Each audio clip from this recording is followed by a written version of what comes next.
Shalom. Jemaat GB Victory berkemenangan. Umat berkemenangan ya Tuhan, yang selalu diberkati.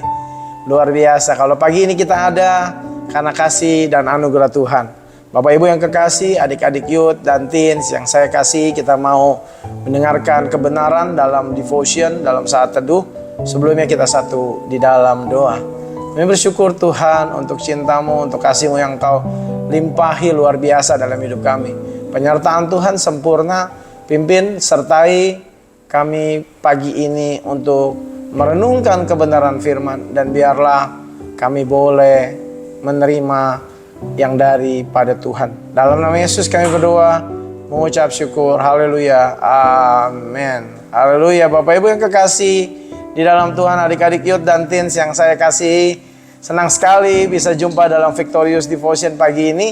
Dan selalu kita mau terus ada di dalam saat teduh bersama-sama dengan Tuhan melalui Victorious Devotion, saat teduh berkemenangannya yang ada di GB Victory. Terus kita setia dan biarlah kita menghidupi setiap kebenaran. Ya, saya terus mengingatkan kalau tema kita di 2025 Increase in Christ. Untuk menghidupi itu kita masuk di dalam bulan April dengan satu tema Living in the Power of the Holy Spirit. Kekasihnya Tuhan, kita mau hidup di dalam kuat kuasa Roh Kudus dan dipimpin oleh Roh Kudus yang terus memimpin saudara dan saya. Pagi ini satu kebenaran dari firman Tuhan, Roma pasal yang ke-8 ayat yang ke-14. Demikian firman Tuhan. Semua orang yang dipimpin Roh Allah adalah anak Allah. Luar biasa. Hidup dalam kepenuhan Kristus bukan hanya sekedar kita tahu firman, kita menghafal firman, kita hafal ayat-ayat Alkitab, tetapi juga tentang hidup di dalam ketaatan. Taat kepada firman-Nya, taat pada pimpinan Roh Kudus-Nya, di mana Dia memimpin kita, memimpin saudara dan saya melalui setiap aspek kehidupan.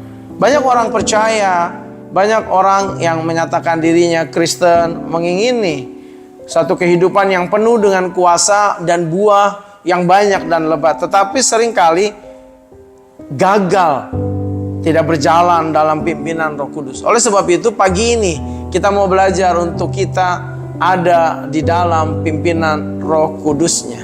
Untuk kita dapat hidup increase in Christ, kita harus ada di dalam pimpinan Roh-Nya yang kudus. Ada beberapa poin kita mau belajar pagi ini. Yang pertama, dipimpin oleh Roh Kudus.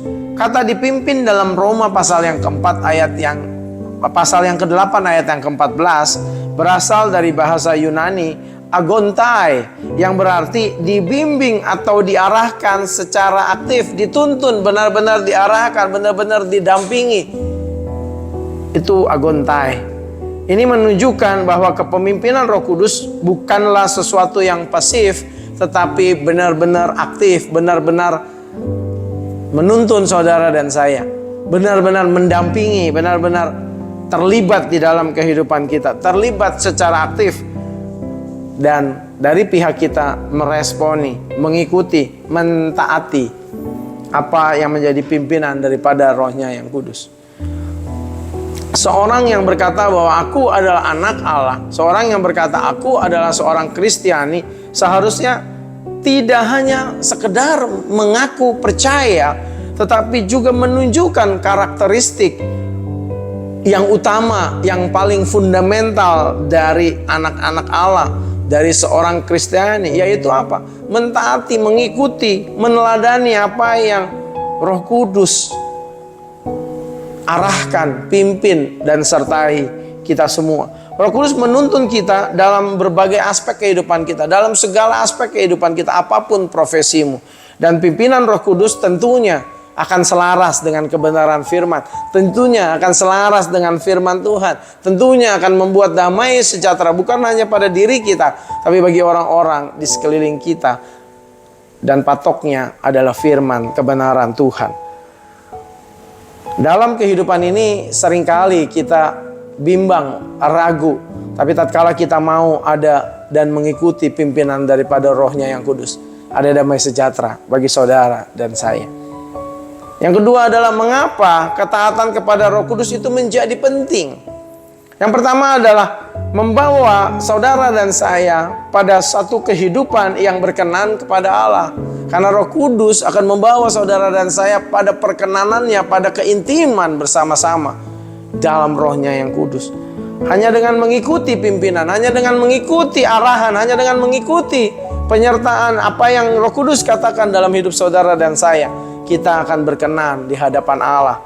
Kita hidup ada di dalam kehendaknya nyata dalam hari-hari hidup kita. Haleluya. Poin yang kedua, mengapa ketaatan kepada Roh Kudus itu menjadi penting adalah menghindarkan saudara dan saya dari pelanggaran atau dosa atau penyelewengan dari kebenaran. Kenapa? Roh Kudus memperingatkan kita saat kita lemah, saat kita tidak berdaya, saat kita di dalam kebimbangan. Dia mengingatkan saudara dan saya bahwa ini tidak sesuai dengan kehendak Allah. Ini hindari. Oleh sebab itu, peka dan terus mau dipimpin oleh Roh Kudus, terus mau berhubungan dengan Allah melalui Roh Kudusnya, sehingga kita mengenal suaranya, mengenal pribadinya, mengenal apa yang Dia terus ingin kerjakan di dalam hidup saudara dan saya, tentunya melalui pimpinan dari Roh-Nya yang kudus. Mengapa ketaatan kepada Roh Kudus menjadi penting? Yang ketiga adalah membimbing dalam keputusan-keputusan hidup, di mana keputusan-keputusan yang juga krusial dalam hidup kita. Setiap langkah Roh Kudus memberikan hikmat untuk memilih jalan-jalan yang tepat melalui hikmat, melalui marifat, melalui kepekaan hati nurani. Roh Kudus memimpin saudara dan saya, sehingga kita tahu bahwa ini jalan yang harus kita tempuh, ini hindari. Itu hanya bisa kita alami, kita turuti tatkala kita memiliki keintiman bersama-sama dengan Roh Kudus. Keintiman kepada Allah kita yang luar biasa. Oleh sebab itu, ketaatan kepada Roh Kudus menjadi hal yang sangat penting. Poin yang keempat, kenapa menjadi penting adalah kita menuruti pimpinan dan penyertaan Roh-Nya yang kudus dengan kuasa dan kasih-Nya yang lembut dan luar biasa. Karena kita akan menghasilkan buah roh seperti dalam Galatia pasal yang kelima ayat yang ke-22 dan 23. Ada kasih, damai sejahtera, sukacita, dan karakter-karakter ilahi lainnya. Hanya bisa terjadi tatkala kita menuruti pimpinan Roh Kudus. Enggak bisa dengan kuat dan gagah kita. Enggak bisa karena power, karena kepandaian, karena pengalaman saudara dan saya. Hanya bisa oleh karena Roh Kudusnya. Haleluya.